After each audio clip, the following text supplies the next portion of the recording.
Hello everyone, welcome to my channel football daily. एक ऐसा channel जहाँ पे आपको फुटबॉल से रिलेटेड हर न्यूज़ और हर अपडेट सबसे कम टाइम और सबसे जल्दी मिलेगा।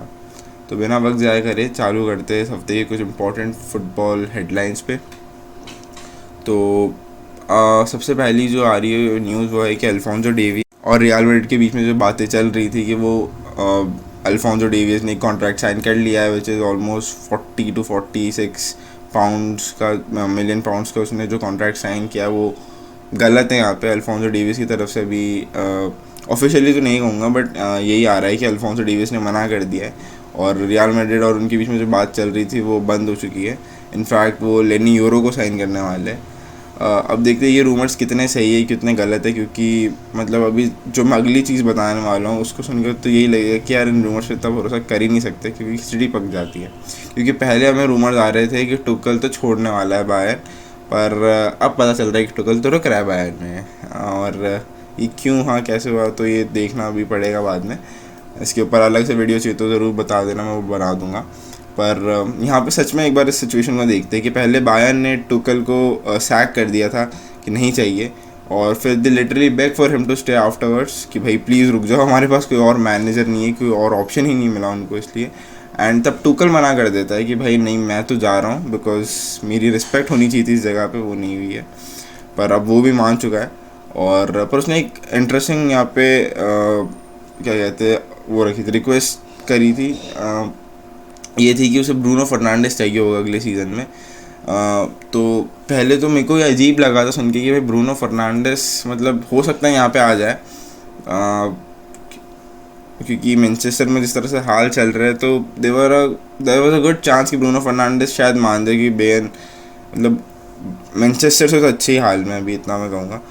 पर फिर भी अब यहाँ पे ब्रूनो फर्नांडिस के लिए भी कमेंट्स आए थे अभी कि ब्रूनो फर्नांडिस ने मना कर दिया है, वो कहीं नहीं जा रहा मैनचेस्टर छोड़ के। तो मेरे को तो नहीं लगता टोकल की ये जो रिक्वेस्ट है कि ब्रूनो फर्नांडिस होना चाहिए वो पूरी होगी। बाकी ब्रूनो फर्नांडिस तो क्योंकि रुकने वाला है, उसने कह दिया कि मैं मैनचेस्टर में रुकूंगा अनटिल एंड अनलेस वो मुझे अपने प्लान से एक्सक्लूड नहीं कर देते, हटा नहीं देते। ये दो बड़ी खबरें थी बेन से कि अल्फोंसो डेविस और रियल मैड्रिड की बात जो हो रही थी वो ख़त्म हो चुकी है और टुकल है जो बायर्न पे रुकने वाला है। तीसरी बड़ी जो खबर आ रही है वो आ रही है सऊदी अरेबिया से। वो ये है कि रोनाल्डो ने अपना जो कॉन्ट्रैक्ट है वो एक्सटेंड करा लिया है एक और साल के लिए। तो अब इस कॉन्ट्रैक्ट की जो डिटेल्स थी कि कितना अर्निंग वगैरह है वो तो इतना रिवील नहीं किया गया, और मोस्ट प्रोबेबली जो चल रहा था उसी को उसने एक्सटेंड कराया है विदाउट एनी एडिशनल आस्क। तो ये तो काफ़ी अच्छी न्यूज़ है भाई, 40 साल की उम्र तक, मतलब 40 से तो काफ़ी बड़ा हो जाएगा वो, है ना, जब तक ये कॉन्ट्रैक्ट ख़त्म होगा। और हाँ ये एक अच्छी न्यूज़ आई है। इसके अलावा जो कॉन्ट्रैक्ट से रिलेटेड और अच्छी न्यूज़ आई है वो आई है हमारे पास MLS से, क्योंकि वहाँ पे रूमर्स आ रहे हैं कि रामोस जो है वो सेंट डियागो FC में जा सकता है। अब देखो यहाँ पे जो रूमर्स आ रहे हैं काफ़ी ज़्यादा स्ट्रॉन्ग है, बट बस एक ही चीज़ की कमी है, वो है रामोस का reply to Saint Diego FC। क्योंकि अभी तक दोनों क्लब्स पहले से दोनों पार्टी एक दूसरे में इंटरेस्टेड थी, बस रामोस ने यहाँ पे एक्शन अभी तक नहीं लिया था। और रामोस का जो कॉन्ट्रैक्ट है वो अभी इस सीज़न ख़त्म हो जाएगा सेविया के साथ, और वो जैसे ही सीज़न ख़त्म होगा इस समर में वो फ्री एजेंट हो जाएगा। तो हो सकता है भाई कि वो फ्री फोकट में चला जाए वहाँ पे, और अच्छी खासी पे मिल जाएगी भाई, MLS तो खूब दे रही है अभी। और इसी की वजह से जो क्लब्स का जो बोलबाला रहेगा MLS में, फिर वहाँ पे सिर्फ दो ही क्लब्स आ जाएंगे जो कि हो गए सेंट डियागो FC और इंटर मायामी। और आई एम ग्लैड कि कोई क्लब आया है MLS में जो इंटर मायामी की जो अभी डोमिनेंस बन चुकी थी उसको थोड़ा टक्कर दे, क्योंकि वरना तो फिर ये सेम बहाल हो जाएंगे जो सऊदी अरेबिया में हो रहे थे कि भाई 2-3 क्लब ही बहुत ज़्यादा मतलब भारी पड़ रहे बाकी क्लब्स, क्योंकि पैसे ही नहीं उनके पास। जो तो खैर ला लीगा में भी होता ही है वैसे, पर खैर ठीक है यार, अपने फेवरेट क्लब्स उसमें तो इग्नोर कर सकते हैं उसको तो। बाकी उसके अलावा बात आती है MLS से एक और प्लेयर की, वो है जरूर, जिसने सीरी आ में अपने क्लब को छोड़ दिया है और अपने करियर के आखिरी क्लब को उसने ज्वाइन करा है, वो है MLS में जा चुका है वो भी। और जब उससे पूछा गया तो उसने कहा कि I always wanted my career to finish there. तो ये तो है कि हम जरूर को उसके कुछ आखिरी सालों में MLS में ही देखने वाले हैं। इसके अलावा जो एक और बड़ी न्यूज़ आ रही है वो है VAR को लेके, जिसने काफ़ी ज़्यादा पंगे करा रखे हैं बहुत सारे मैचेस में, और ख़ासकर अभी पिछले कुछ दिनों में, भले वो बात हो रियल मैड्रिड वर्सेस बेन की UCL सेमीफाइनल की, या भले वो बात हो रियल मैड्रिड या बार्सिलोना के बीच में हुए पिछले कुछ दिनों में एल क्लासिको की। VAR का काफ़ी बड़ा रोल था, और वहाँ पे मतलब बहुत ज़्यादा कंट्रोवर्सी हो गई थी। सेम चीज़ अभी वुल्व्स वाले मैच में भी हुई थी, और इसी को लेके वुल्व्स ने एक रिक्वेस्ट साइन की है कि भाई वीआर को तो हटा दिया जाए, इस टेक्नोलॉजी का कोई काम नहीं है। और इसको लेके अब 6 जून को वोटिंग होने वाली है प्रीमियर लीग टीम्स की। अब देखो यहाँ पे मोस्ट प्रोबेबली तो वीआर नहीं हटने वाला। देखो यहाँ पे एक अच्छी चीज़ थी जो कि स्टार स्पोर्ट्स स्काई फेडरेशन ने कही थी कि देखो वीआर को हटा देना इज़ नॉट अ सोल्यूशन। हाँ, ऑफ कोर्स इस टेक्नोलॉजी पे हम इम्प्रूव कर सकते हैं, तो और मोस्ट प्रॉब्ली यही होगा। मतलब वुल्व्स के अलावा एक आध क्लब्स जो और रहेंगे वो शायद मेरे ख्याल से मैनचेस्टर यूनाइटेड सपोर्ट में आ जाएगा कि वीआर को हटा देना चाहिए, बट मेरे ख्याल से तो नहीं होने वाला।